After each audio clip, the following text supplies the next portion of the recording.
आइए अब शुरू करते हैं मेंसुरेशन यानी क्षेत्रमिति।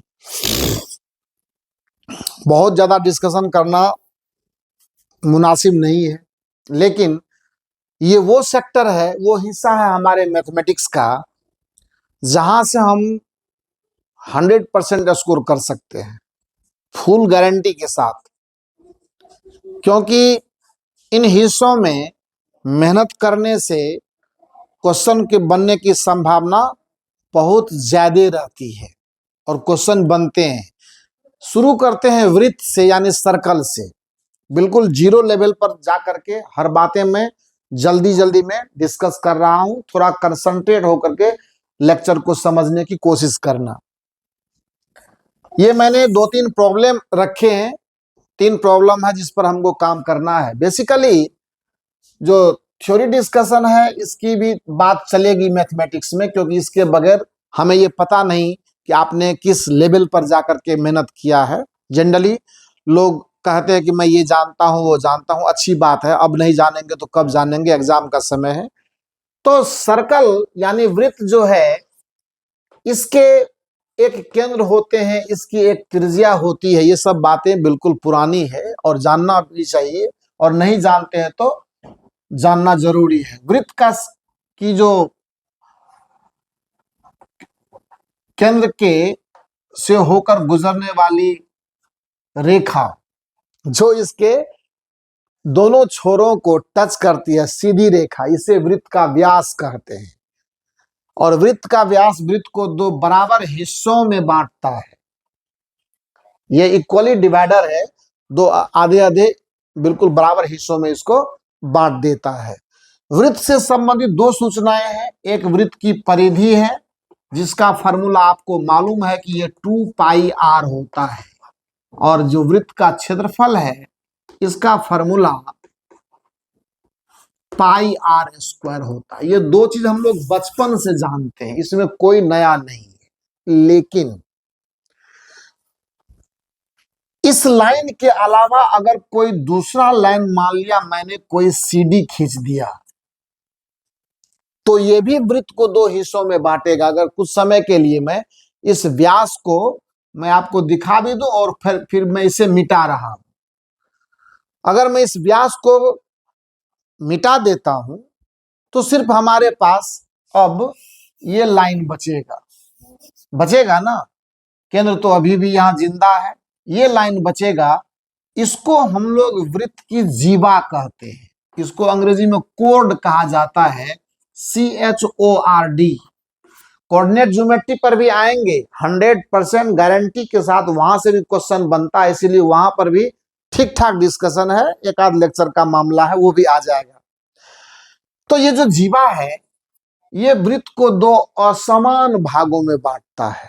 लेकिन याद रखना है, अगर वृत्त के व्यास की बात की जाए तो वो भी एक प्रकार की जीवा है, यानी वृत्त की सबसे बड़ी जीवा अगर हमको पूछा जाए तो वृत्त का व्यास होता है। तो वृत्त की जीवा हमेशा वृत्त को 2 हिस्सों में बांटता है। एक हिस्सा छोटा हो सकता है, दूसरा हिस्सा बड़ा हो सकता है। जीवा की लंबाई बढ़ती जाएगी तो दोनों हिस्से जो होंगे वृत्त के, वो भी बड़े वाले छोटे होते जाएंगे, छोटे वाले बड़े होते जाएंगे। बड़ा वाला हिस्सा ये जैसे आगे बढ़ेगा तो ये हिस्सा बढ़ेगा, ये घटेगा, और यहां आकर के दोनों बराबर हो जाएगा। चलो ये सब चीज तो कॉमन सेंस की बात है, इसमें बहुत बड़ा रॉकेट साइंस नहीं है। लेकिन अब यहां से बात चलती है कि अगर मेरे को कोई कह दे कि इस हिस्से का, इसको कहा जाता है वृत्तखंड। इसको क्या कहते हैं? वृत्तखंड। ये जो 2 हिस्से में वृत्त को ये जीवा बांटता है ना, तो प्रत्येक हिस्से को मैं वृत्तखंड बोलता हूं। लेकिन जिस हिस्से का साइज आपको छोटा दिखे उसको लघु वृत्तखंड कहते हैं, और जिस हिस्से का साइज आपको बड़ा दिखे इसको दीर्घ वृत्तखंड कहते हैं। ये चीज सब अभी सिर्फ समझ करके रखना, 5 मिनट में सारी चीजें डिस्कस कर देंगे हम आपके लिए। खंड कहते हैं, ठीक है। यह वृत्त का केंद्र है। अब है वृत्तखंड जब हमने समझ लिया तो एक और चर्चा है जिसको हम लोग त्रिज्य खंड भी कहते हैं। थोड़ा ऐसे देखें इसको, अगर केंद्र से मैं इधर मिलाता हूं, इधर मिलाता हूं, ये ओ हो गया, ये ए हो गया और ये बी हो गया, तो ये दोनों लाइन भी तो इस वृत्त को दो हिस्से में बांटता है क्षेत्रफल के पॉइंट ऑफ व्यू से अगर जाए तो। इसको कहा जाता है बच्चा त्रिज्यखंड। और अगर ये छोटा है तो इसको लघु बोलेंगे और इसको क्या बोलेंगे, दीर्घ बोलेंगे, यानी बड़ा वाला हिस्सा। अब जो हमारा सवाल होता है, बेसिकली जब प्रॉब्लम सॉल्व करना शुरू करते हैं हम लोग, तो इन सब के क्षेत्रफल की हमें आवश्यकता पड़ती है। कभी परिमिति पूछा जाता है, वृत्त की परिधि होती है, त्रिज्यखंड की या लघु वृत्तखंड की भी परिमिति पूछा जा सकता है आपको, तो घबराने की कोई जरूरत नहीं, सब माइंड सेट का कमाल है। आइए अब एक एक करके वृत्तखंड और त्रिज्यखंड, तो पहले त्रिज्यखंड से बात शुरू करेंगे, तो त्रिज्यखंड को ही पहले समझना जरूरी होगा। देख लें आप इसको, पूरा बोर्ड भी आप देख सकते हैं, बार बार देखते रहेंगे। आइए अब चलते हैं त्रिज्यखंड के क्षेत्रफल की चर्चा थोड़ी मैं कर लूं आपसे। त्रिज्यखंड का क्षेत्रफल, वृत्त के त्रिज्यखंड का क्षेत्रफल, अगर त्रिज्यखंड का क्षेत्रफल, मैं आपसे एक गुजारिश करूंगा, ये मेरा निवेदन होगा आपसे कि अगर कोई बच्चे इस हिस्से को जानते हैं, थोड़ा धैर्य रखेंगे, रिवीजन आपका हो रहा है। ये देखिए, एक वृत्त लिया हमने और यहां हमने इसका केंद्र लिया और मैंने यहां का एंगल थीटा माना, क्योंकि अभी मुझे कोई जस्टिफाइड वैल्यू नहीं है कि ये कौन है, वो तो जब प्रॉब्लम में जाएंगे तब करेंगे। देखिए, इसमें कोई बहुत बड़ा रहस्य नहीं है। अगर वृत्त के केंद्र पर आप ध्यान दें तो कुल मिलाकर के वृत्त के केंद्र पर जो कोण बनते हैं वो होता है 2 पाई, यानी इसको 360 डिग्री बोलते हैं। पाई बराबर 180 डिग्री, ये पाई रेडियन में लेते हैं तो पाई रेडियन का मान 180 डिग्री के बराबर होता है। चलिए, वो सब छोटी मोटी बात है आज के डेट में। हमको कुछ नहीं करना है, हमको पता है कि पूरे के पूरे 2 पाई एंगल पर हमारा जो एरिया है वो पाई आर स्क्वायर है। त्रिज्या को मैं अगर आर मानता हूं तो इकाई एंगल पर क्या होगा, पाई आर स्क्वायर अपॉन 2 पाई।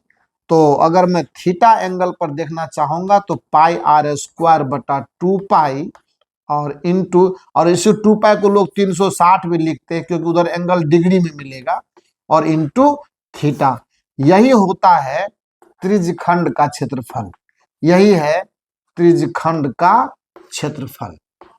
चलिए, ये अब है, अगर लघु पूछ रहा है तो छोटा वाला लगाएंगे, अगर बड़ा पूछेगा तो यहां पर थीटा के बदले 2 पाई माइनस थीटा या 360 माइनस थीटा, और जरूरी नहीं है। अगर बड़ा वाला पूछा तो छोटा वाला निकाल करके और पूरे में से इसको घटा देंगे तो बड़े वाले का आ जाए। वो सब अपना अपना दिमाग का गेम है, पर उतना लंबा में क्यों जाए, यहाँ पर 360 माइनस थीटा डाल देंगे, मेरा काम हो जाएगा। ठीक है, तो कोई उसमें कोई प्रॉब्लम नहीं है। तो ये हो गया पाई आर स्क्वायर अपॉन 360 गुना थीटा, ये त्रिज्यखंड का क्षेत्रफल होता है, इसको ध्यान में रखेंगे। ये त्रिज्यखंड का क्षेत्रफल का जो फॉर्मूला होता है, त्रिज्यखंड का क्षेत्रफल, यही रहने दीजिए, pi r square upon 360 into theta. ये तो मामला हो गया। अब अगर इसकी परिमिति पूछा तो आप क्या करेंगे, ये बता दीजिए। परिमिति का मतलब आप समझते हो, यहां से लेकर के ये लंबाई और फिर ये वाली लंबाई, ये पूरा जो कवर कर रहा है ये परिमिति कहलाएगा। तो यहां तक तो ठीक है, आर प्लस आर, पर इसकी वैल्यू कितनी होगी, वो भी होगी, चिंता न करें। आर प्लस आर, पूरे 2 पाई आर की लंबाई में 2 पाई एंगल है, तो इतनी लंबाई में कितना होगा, थीटा से, थीटा पर ही ये कैप्चर हुआ है, ये इसको लिखेंगे प्लस 2 पाई आर बटा 360 और गुना थीटा। हो गया, मामला खत्म। क्या दिमाग लगाना, पूरी परिधि के करस्पॉन्डिंग एंगल 2 पाई है, तो थीटा के करस्पॉन्डिंग ये कितना होगा, तो आराम से 2 पाई आर बटा थीटा इकाई कोण पर लंबाई, तो थीटा कोण पर कितनी लंबाई होगी। इस आर्क यानी ये जो आर्क है हमारा, चाप जिसको बोलते हैं, आराम से ये पूरी की पूरी परिमिति का वैल्यू हमारे पास आ जाएगा। पर आप निश्चिंत रहिए, मुझे नहीं लगता कि इस सेक्टर से क्वेश्चन पूछेगा, पर अगर पूछ दिया तो तैयारी हमारी पक्की होनी चाहिए। अब आइए, जब हम लोग ने त्रिज्यखंड के क्षेत्रफल की बात कर ली है, तो थोड़ी चर्चा क्यों ना वृत्तखंड की भी हो जाए। बिल्कुल होना चाहिए, क्यों नहीं होना चाहिए। आइए बात करते हैं वृत्तखंड का क्षेत्रफल। उसी तरह से जिस तरह से हम लोगों ने त्रिज्यखंड को समझा, उसी तरह से वृत्तखंड के क्षेत्रफल को भी समझेंगे। और आज के लेक्चर में, चूंकि ये सर्कल का स्टार्टिंग लेक्चर है, इसमें कंजूसी हम लोग नहीं करेंगे। आज तो ये 3 सवाल लेकर के हम निकलेंगे, आज के वीडियो को यहीं पर समाप्त करेंगे। लेकिन इसमें पूरा फुल एक्सपीरियंस उठाना है, पूरा मजा लेना है इसका, और आपसे भी मेहनत करवाएंगे। देखिए, वृत्तखंड की जब बात हम लोग करते हैं तो आराम से वृत्तखंड को आप देखें ध्यान से, और थोड़ा सा लॉजिकली चलेंगे इसमें। ये देखिए, ओ हो गया, ये ए हो गया और ये बी हो गया। अगर ये एंगल थीटा लेते हैं, यहां से क्या कर दीजिए आप, इस पर लंब डाल दीजिए। और थोड़ी त्रिभुज की प्रॉपर्टी सब याद रखना है। मुझे ये वाले हिस्से का क्षेत्रफल चाहिए, ये वाला जो क्षेत्रफल देख रहे हैं ना, ये वाला एरिया, इसको लघु वृत्तखंड है ना, इसी का क्षेत्रफल हमें चाहिए होगा। लघु वृत्तखंड, इसी का क्षेत्रफल हम निकालने वाले हैं। तो आप चिंता न करें, थोड़ा गंभीर रहें। त्रिभुज की प्रॉपर्टी जो आपको याद करनी है, जिसे स्मरण में लाना है, वो ये है कि समद्विबाहु त्रिभुज ये है, क्योंकि यहाँ भी त्रिज्या और यहाँ भी त्रिज्या है, तो ये समद्विबाहु त्रिभुज हुआ।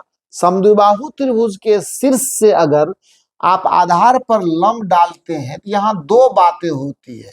इसका कोण भी समद्विभाजित होता है, और इसकी नीचे वाली भुजा भी समद्विभाजित होती है। ये ध्यान देने वाली बात है। लंब डाला गया है, ये 90 डिग्री का कोण है, यहाँ पे लंब डाला है मैंने, ये 90 डिग्री का एंगल है। इस हैसियत से ये वाला कोण θ/2 हो जाएगा, और ये वाला कोण भी क्या हो जाएगा, θ/2 हो जाएगा। बस अब आपको चिंता मुक्त होकर के बातों को 5 मिनट गौर से सुनना है। ये कोण है आपका θ/2, और ये है 90 डिग्री। हमको, अगर मैं यहाँ O बोलता हूं, यहाँ A बोलता हूं और यहाँ C बोलता हूं, तो मुझे AC का वैल्यू चाहिए। चूंकि प्रोग्राम क्या है पहले वो जान लीजिए। पहले हम त्रिज्यखंड का क्षेत्रफल निकाल लेंगे, यहां से लेके ये पूरा, और उसमें से अगर मैं इस त्रिभुज के क्षेत्रफल को घटा दूं, तो मुझे लघु वृत्तखंड का क्षेत्रफल मिल जाएगा। प्रोग्राम यही है। तो सबसे पहले इस त्रिभुज का क्षेत्रफल निकाल लेते हैं, और त्रिज्यखंड का तो अपन को मालूम है ही है, बस तुरंत काम हमारा हो जाएगा। उसके लिए क्या करना है, जब मैं इस त्रिभुज का क्षेत्रफल लाना चाहूंगा, तो मुझे 1/2 गुना आधार गुना ऊंचाई चाहिए होगी। जब आधार निकल जाएगा तो दुगुना कर देंगे, तो AC निकल गया तो उसमें दोगुना कर देने पर CB भी यानी AB का पूरा वैल्यू हमको प्राप्त हो जाएगा। फिर से सुने ध्यान से, आधा समकोण त्रिभुज को मैंने यहाँ रिप्रेजेंट किया है। अगर मैं AC का वैल्यू पता करके उसको दुगुना कर दूं, तो मुझे AB निकल जाएगा, और फिर OC का वैल्यू मुझे पता चल जाएगा, तो आधार भी निकल गया और ऊंचाई भी निकल आया। तो 1/2 गुना आधार गुना ऊंचाई का फॉर्मूला लगा करके मैं इस त्रिभुज का क्षेत्रफल ले आऊंगा, और तब मैं त्रिज्यखंड के क्षेत्रफल में से इसको घटा करके वृत्तखंड का क्षेत्रफल ले आऊंगा। कभी भी मैथमेटिक्स में अगर थ्योरी डिस्कशन हो रहा है, तो आप समझ लीजिए कॉन्सेप्ट डिलीवर किया जा रहा है। कॉन्सेप्ट को पकड़िए, वही सबसे बड़ी ताकत है। पढ़े हैं, अच्छी बात है, रिवीजन होगा, और जब सवाल का दौर चलेगा तो उस पर भयंकर काम करेंगे। आप चिंता न कीजिए उसके लिए। आइए, इस थीटा के लिए ये लंब होगा। हो सकता है किसी बच्चे को यह भी ना मालूम हो कि समकोण त्रिभुज में लंब, आधार और कर्ण का डिसीजन हम कैसे करते हैं, तो मैं वो भी आपको बताना चाहूंगा कि किसी भी समकोण त्रिभुज में 90 डिग्री के सामने का जो कोण होता है वो कर्ण कहलाता है।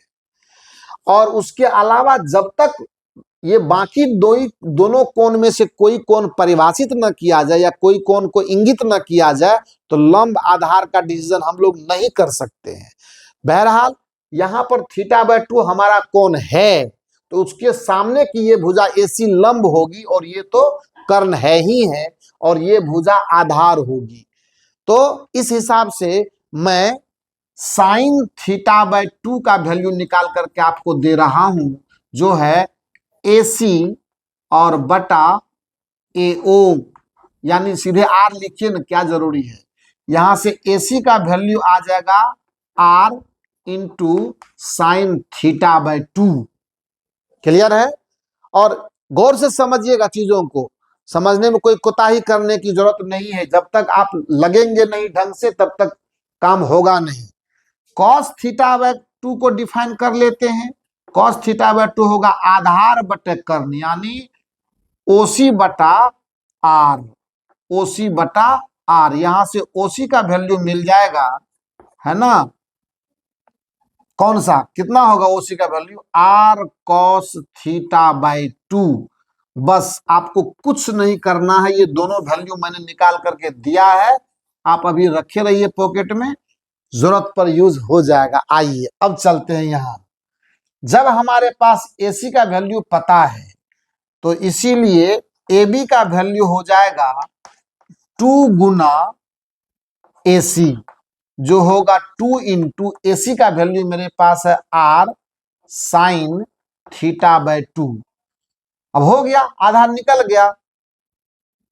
त्रिभुज OAB का क्षेत्रफल, इसीलिए इसका जो क्षेत्रफल होगा उसका मान होगा 1/2 गुना आधार। ये देख लीजिए, छेड़छाड़ नहीं कीजिएगा, 2R साइन θ/2। और ये जगह की थोड़ी कमी पड़ रही है, मैं इसको थोड़ा नीचे लिख लेता हूं। क्षेत्रफल बराबर 1/2 गुना आधार का मान हमारे पास AB के रूप में है 2R साइन θ/2, और इंटू ऊंचाई के रूप में OC, देखिए यहां पर है ना वैल्यू, जो है R cos θ/2। बहुत लोगों को लगता होगा इरिटेशन, बेटा नहीं, आप धैर्य रखो ना।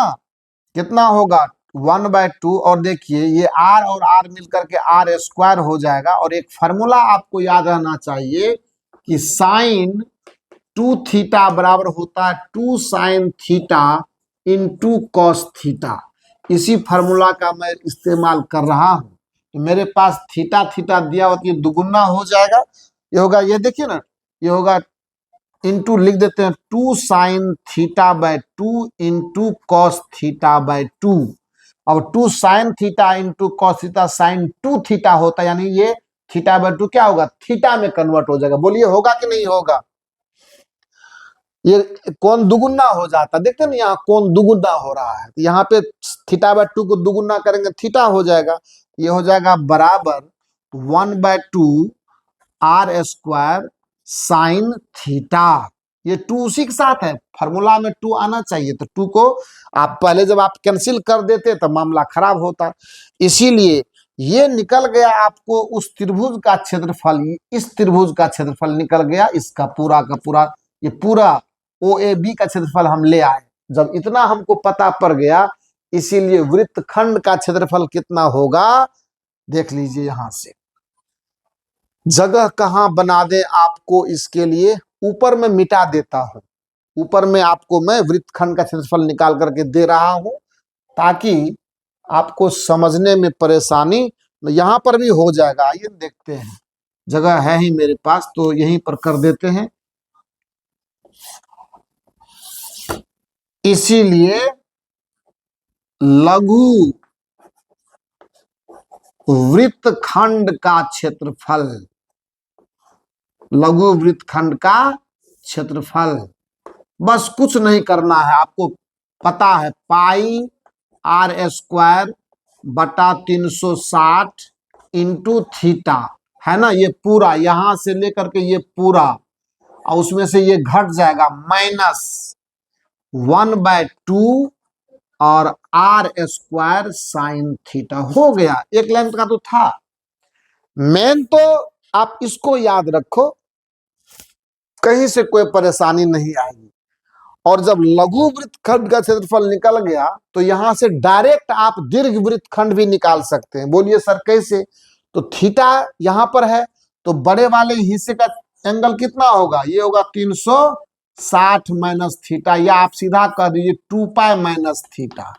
और शायद अगर त्रिकोणमिति की ठीक ठाक जानकारी है आपको, तो 2 पाई माइनस थीटा जो कोण है वो चौथे क्वाड्रेंट का कोण है, और जब साइन 2 पाई माइनस थीटा है वो माइनस साइन थीटा होता है, तो उसमें कुछ नहीं करना है, दीर्घ वृत्तखंड के क्षेत्रफल में यहां माइनस के बदले प्लस साइन यूज कर देना है, हो गया, कोई दिक्कत नहीं है। क्योंकि sine 2 pi minus theta minus sine theta होगा, तो वो माइनस यहां आके इसमें मल्टीप्लाई होकर के उसको प्लस बना देगा, हो गया। कोई उसमें रॉकेट साइंस नहीं है, कोई बहुत बड़ा लॉजिक नहीं है कि हम परेशान हो जाएंगे, हमसे सवाल नहीं बनेगा, ऐसा नहीं है। लघु वृत्त, और अगर मान लो फॉर द टाइम बीइंग कि आपको बेटा ये पता नहीं पड़ रहा है कि कैसे करेंगे, तो पूरा वृत्त के क्षेत्रफल नहीं, उससे तो नहीं होगा, उससे नहीं होगा, उससे नहीं होगा। ये लघु वृत्तखंड है, तो फिर दीर्घ वृत्तखंड के लिए उसी फॉर्मूला से जाना पड़ेगा। त्रिज्यखंड में वो चलता था, इसमें परेशान हो जाएंगे हम लोग, उस रास्ते से नहीं जाना है। आई बात समझ में ना? तो कुल मिलाकर के यही थ्योरी है, इसी के हिसाब से हम लोगों को काम करना है। तो जो फॉर्मूला अभी आपको मिला यहां पर देख लीजिए, लघु, या ऐसे सीधा देखिए, त्रिज्यखंड का क्षेत्रफल, मैं यहाँ पे ये कोड कर देता हूं, त्रिज्यखंड का क्षेत्रफल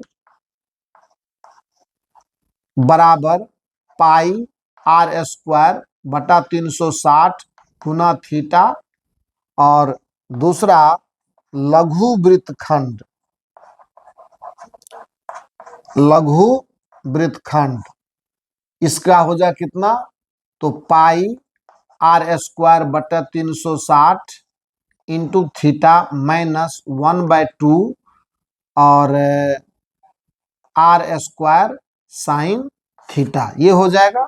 और तीसरा में अगर दीर्घ में जाएंगे तो दीर्घ वृत्तखंड में जाएंगे, ये अंतर समझ में आना चाहिए कि लघु वृत्तखंड और दीर्घ वृत्तखंड, लघु त्रिज्यखंड और दीर्घ त्रिज्यखंड क्या है, उसको तुम ध्यान में रखना। ये हो जाएगा पाई आर स्क्वायर बटा 360 into theta plus 1/2 r square sine theta. बस, कोई बहुत बड़ा राज नहीं इसके अंदर में है, आराम से सीखेंगे। इसको मैं इरेज करता हूं, आप इसको चाहें तो अपना स्क्रीनशॉट ले लेंगे।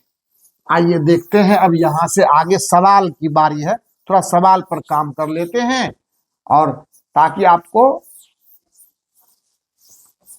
पहला सवाल है, यदि किसी वृत्त की त्रिज्या k गुनी कर दी जाए तो नए और पुराने और नए वृत्त के क्षेत्रफल का अनुपात कौन सा बड़ा चीज है भाई साहब?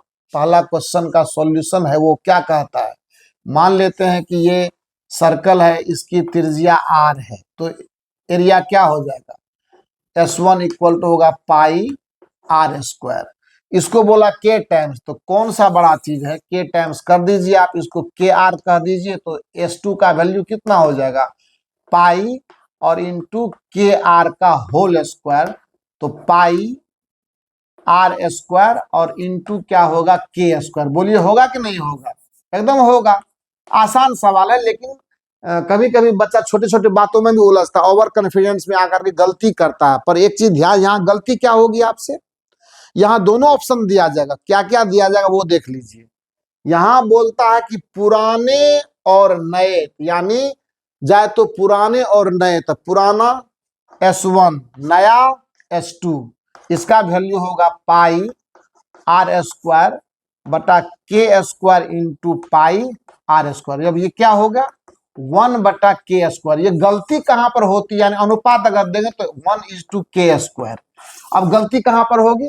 पहले ही ऑप्शन में देगा आपको ए नंबर में k² अनुपात 1, दूसरे में दे देगा, देखिए गलती कैसे करवाता है, k अनुपात 1, तीसरे में देगा 1/k², और चौथे में दे देगा 1/k।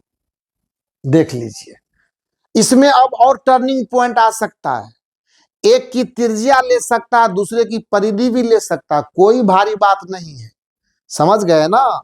तो ये हमेशा समझ करके रखना है कि सवाल पूरा पढ़ें। ऐसे तो तरीका ये कहता है कि जब भी आप किसी भी क्वेश्चन पेपर से एग्जाम दे रहे हैं तो पूरी तरह से एक बार क्वेश्चन को एक नजर आप देख लें यहां से वहां, ताकि आपके दिमाग में ये सेट हो जाए कि कहां कहां से किस क्वेश्चन का हमें जवाब देना है। अभी तो 100 में 100 मार्क लाना बहुत आसान है, बहुत आसान है, बहुत आसान है। अगर आप सही तरीके से सोच करके देखें, जो हमने मैथमेटिक्स के मोटिवेशनल स्पीच में एक दिन बताया था आपको कि क्या प्लानिंग रहेगा हमारा, कैसे 100% स्कोर करेंगे, तो मैंने सिर्फ उतने ही सेक्टर को टच करना है जितने सेक्टर से कि हम 100% स्कोर कर दें।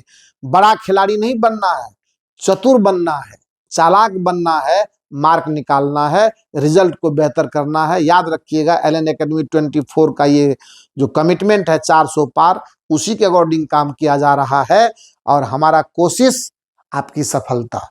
आइए, तो इसमें कौन सा ऑप्शन सही होगा?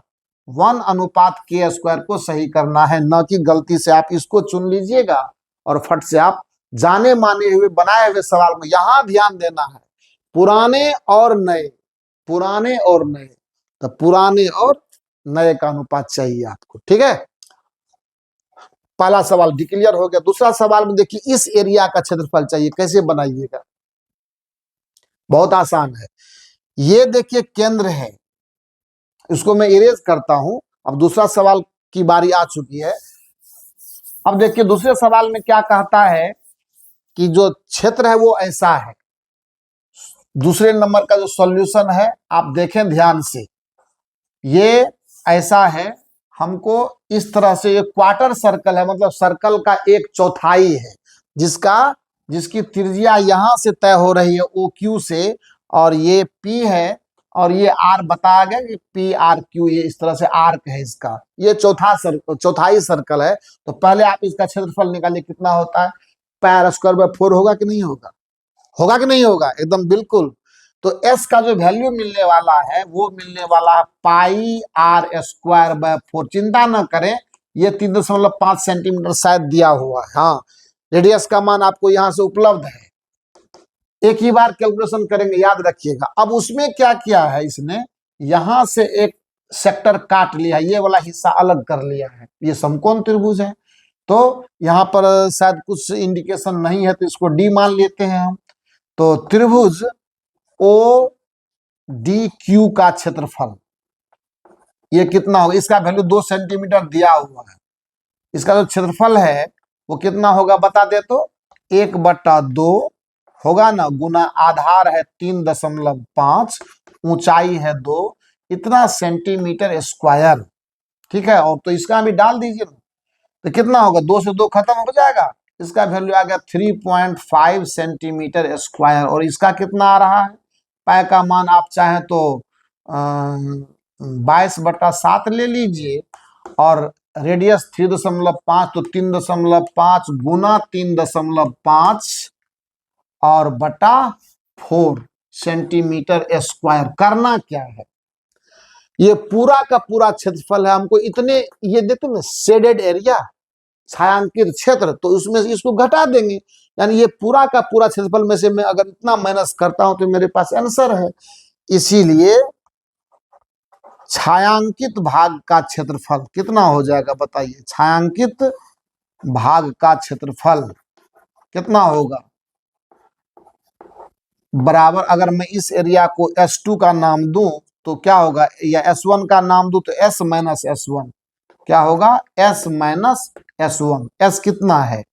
ये बराबर 22/7 है, गुना 3.5 गुना 3.5 माइनस 3.5। ठीक है, इतना सेंटीमीटर स्क्वायर। बाकी सॉल्व करना, इससे आगे आप भी कर सकते, कोई बहुत बड़ा इशू नहीं है। इस पर टाइम वेस्ट करने से कोई फायदा नहीं है। कैलकुलेशन आपका अपना संपत्ति है, आप अपने हिसाब से करें, और ये कोशिश करें कि कैलकुलेशन खुद से करने की अभी से आदत डालें। अगर आपको कोई गलत आदत मोबाइल वगैरह से करने की लगी हुई है, उसको इमीडिएट छोड़ें अभी आप, क्योंकि उसके चक्कर में आप रहेंगे तो आपका एग्जाम हॉल में बहुत परेशान हो जाएगा। थोड़ा सा भी लंबा कैलकुलेशन अगर पकड़ा गया तो आप दिक्कत में फंस जाएंगे, इसीलिए वो गलती नहीं करना है, सेल्फ डिपेंडेंट बनिए। हो गया ये, इसको भी आप स्क्रीनशॉट ले सकते हैं।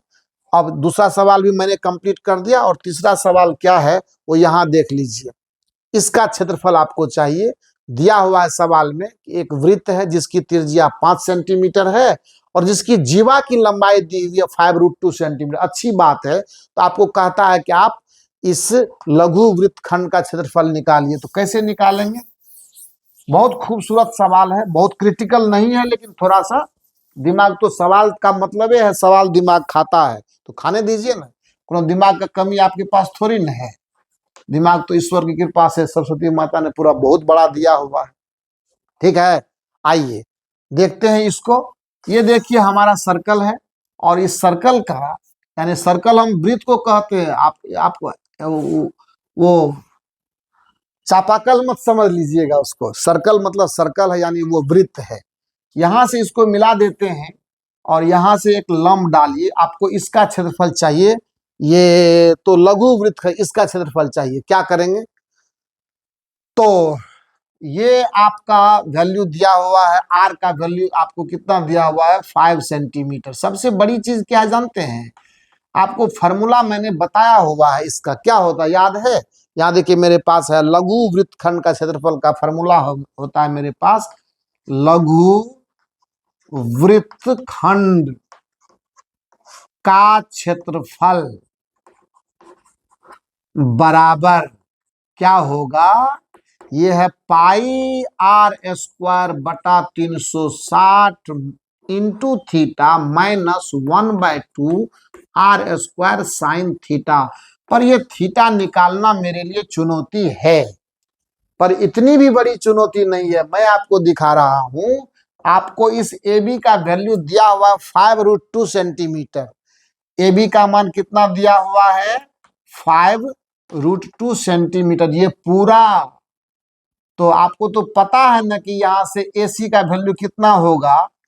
ए बी बराबर 5√2 सेंटीमीटर। तो ए सी का मान इसका आधा कर दीजिए ना, 5√2/2 सेंटीमीटर। ये हो जाएगा 5/√2 सेंटीमीटर। कुछ लोगों को ये भी हो सकता है पता नहीं हो।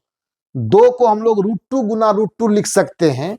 ऊपर के एक √2 से नीचे का √2 कैंसल हो जाएगा। मैं कर ही देता हूं, क्या पता हमारे किस बच्चे में क्या कमजोरी है, देव जाने। अब देखिए 5√2 पर में है, इससे एक मर गया, हमारे पास बचा 5/√2 सेंटीमीटर। ये मैंने सेंटीमीटर लिखा है, कंफ्यूज नहीं करना है। अब देखिए एसी मालूम है और ये मालूम है, आपको जो मन हो निकाल लीजिए। मुझे ये एंगल सपोज कीजिए कि, या मैं ठीक है डायरेक्ट इसी को निकाल लेते हैं क्योंकि जरूरत इसी की है। तो ये पूरा का पूरा थीटा है, तो इसको मैं अल्फा मान लेता हूं। इसीलिए बता दीजिए, तो साइन अल्फा बराबर लंब बटा कर्ण, यानी 5/√2 और कर्ण का ये हो गया लंब, और बटा कर्ण यानी 5 है, या कटा आपका आ गया 1/√2, यानी ये वैल्यू है साइन 45 डिग्री का। बहुत खूबसूरत है। यानी अल्फा का मान आ गया बेटा 45 डिग्री, इसीलिए थीटा का वैल्यू आ जाएगा 90 डिग्री। आ गया मजा? इसको दुगुना कर दीजिए, ये भी अल्फा है ना, दोनों जोड़ेंगे तो 45 कितना होगा? 90 हो जाएगा। बस इसमें पुश कर दीजिए, आंसर तो गनगना करके आपके सामने आएगा। देखिए ना, हम ला के देते हैं। इसीलिए क्षेत्रफल जो आप चाहते हैं बराबर पाई आर स्क्वायर लिखिए, पाई गुना आर का मान आपको कितना है? आर का मान 5 सेंटीमीटर है, तो 5 का स्क्वायर कीजिए बट्टा 360 और गुना थीटा का मान 90 माइनस 1/2 5 का स्क्वायर और साइन 90 डिग्री। अब देखिए क्या करेंगे। ये होगा कितना? पाई का वैल्यू 22/7, 9 चौक खत्म, तो ये हो गया गुना 22/7 गुना 25/4 घटो 25/2। ठीक है, इतना सेंटीमीटर स्क्वायर आ गया। कौन सी बड़ी बात है। अब इसमें आप निकाल लीजिए कॉमन तोमन जो करना है, कैलकुलेशन तो आपके जिम्मे की चीज है। मुझे तो लगता है कि ये 2 कर दे अगर तो मजा आ जाए। 11 हो जाएगा ना, तो 11 और बटे 7 है मेरे पास। 25/2 कॉमन निकाले, थोड़ा हम ही जहमत उठा लेते हैं। अगर मैंने 25/2 कॉमन निकाला तो 11/7 घटो 1, 7, 11 में 7 के तो 4 है ना, 4/7 होगा। इतना सेंटीमीटर स्क्वायर आएगा। ये बराबर होगा, कहाँ है, यहाँ लिख देते हैं, यहाँ यहाँ आ जाइए, फ्रेश जगह है।